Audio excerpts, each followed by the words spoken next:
Non, le poème avait Samuel Eto'o parce que c'est concentré aux joueurs maintenant. Le chef de l'État, la route, on vous a dit vous avez gagné le marché doit être exécuté, vous devez le faire. Donc arrêtez vos petits gros mots là pour dire que rien ne persuadé de la route. Les populations n'ont pas besoin de ça, on a besoin de la route. Mesdames et messieurs, bonjour. Je suis Léonard Fandja, le journaliste patriote, le directeur de publication du journal en ligne lesvisagesdafrique.com, dont la ligne éditoriale est le combat pour le triomphe de la justice et de la vérité.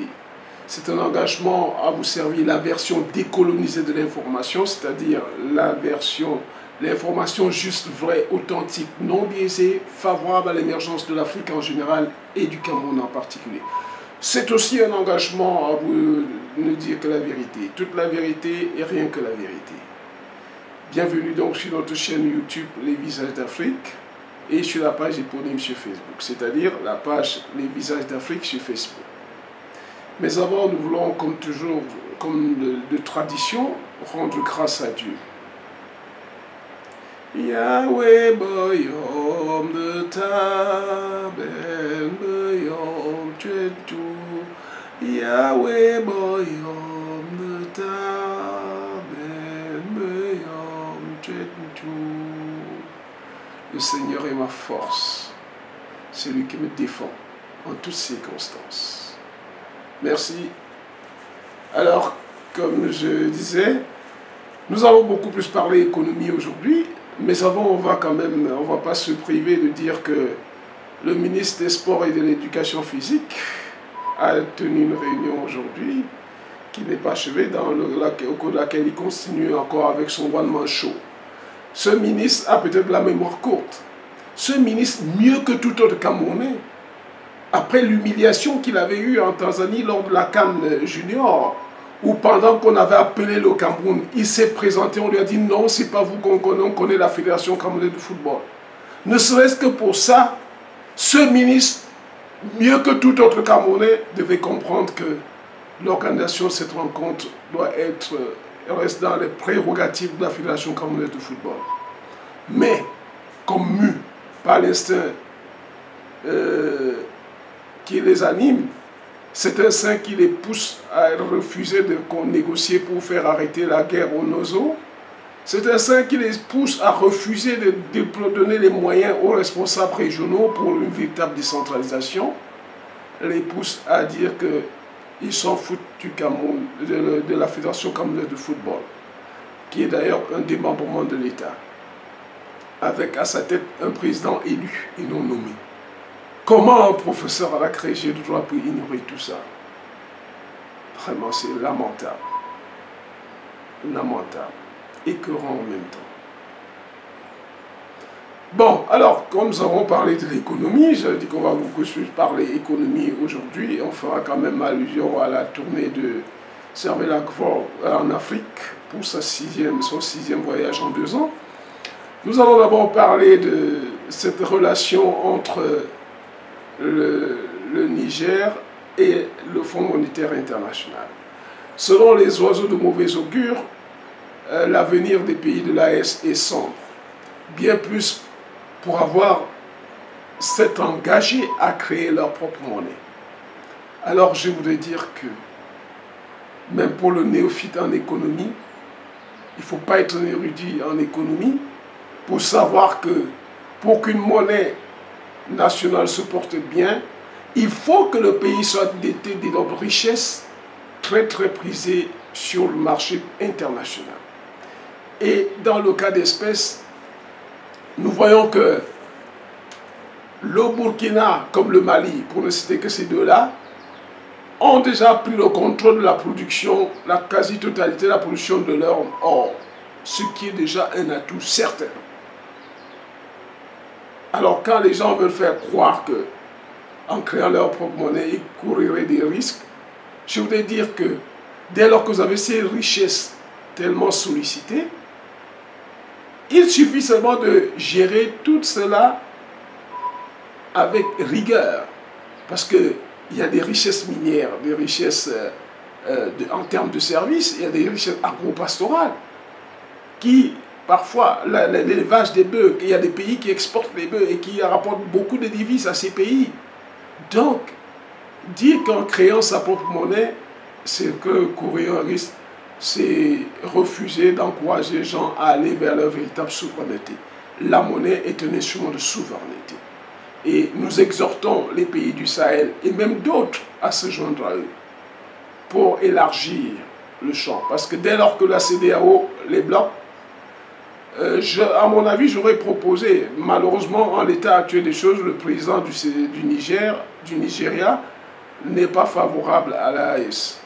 Auquel cas, on aurait proposé de s'intégrer dans la monnaie nigériane, le Naira, et qu'il soit étendu aux autres pays, dès lors qu'ils sont tous nantis de beaucoup de richesses. Et pour revenir à la relation FMI-Niger, voilà donc la preuve du contraire de ces oiseaux de mauvais augure.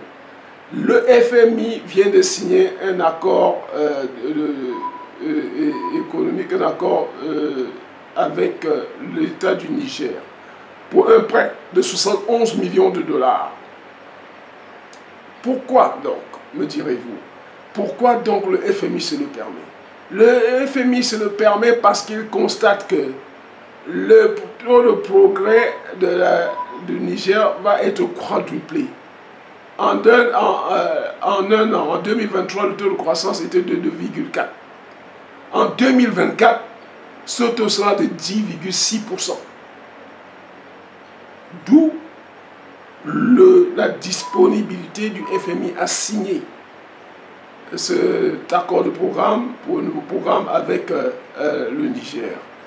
Notez aussi que le Niger, cette croissance est due à quoi? Parce que le Niger a commencé l'exploitation du pétrole, dont la production de barils est passée de 20 000 par jour à 110 000. Vous comprenez donc pourquoi ils sont sollicités, ils vont quadrupler leur taux de croissance. Et rappelons que le Niger est un des plus grands producteurs mondiaux d'uranium. On n'en a pas parlé. Surtout que dernièrement, le secrétaire d'État américain, de passage là-bas, leur avait demandé de ne pas vendre l'uranium à l'Iran. Et nous de nous poser la question, est-ce qu'un commerçant doit refuser de vendre sa marchandise? Ne recherche-t-il pas à la vendre au plus offrant? Si l'Iran propose mieux, pourquoi les Américains ne veulent pas qu'on leur vende l'uranium, que le Niger leur vende l'uranium? That's the question. Et alors le Niger de Mahamadou Tiani affirmera sa souveraineté par là.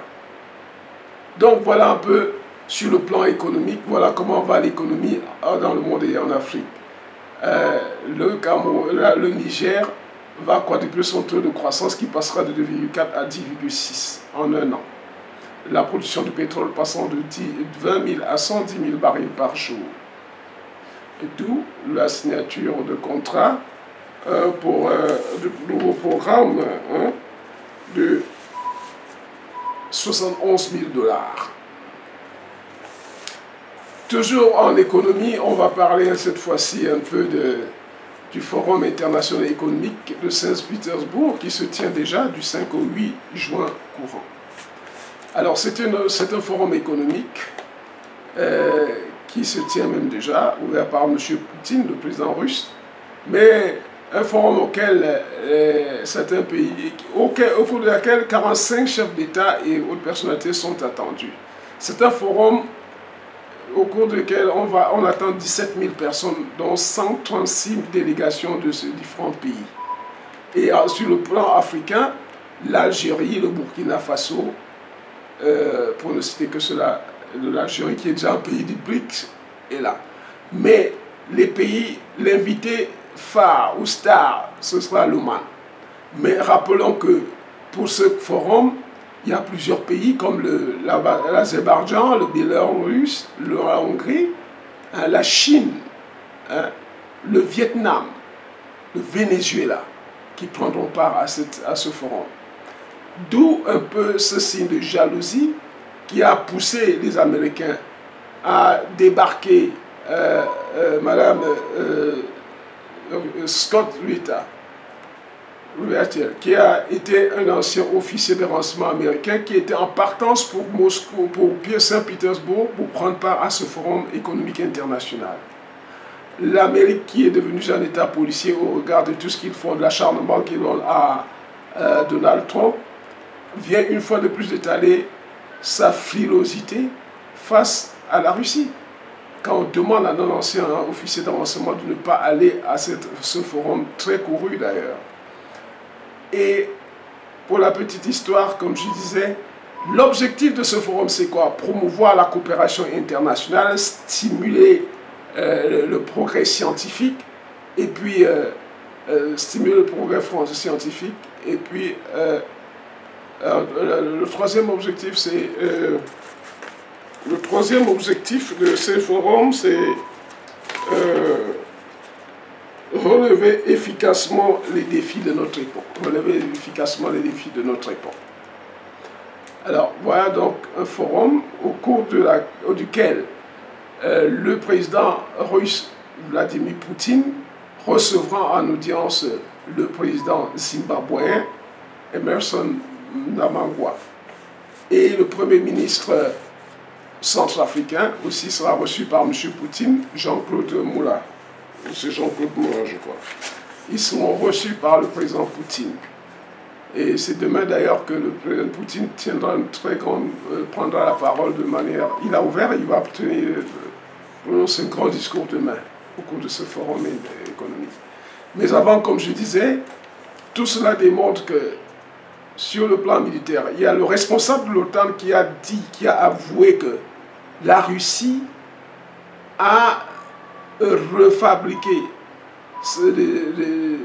redéveloppé la production des armes plus rapidement que les pays de l'Alliance transatlantique OTAN.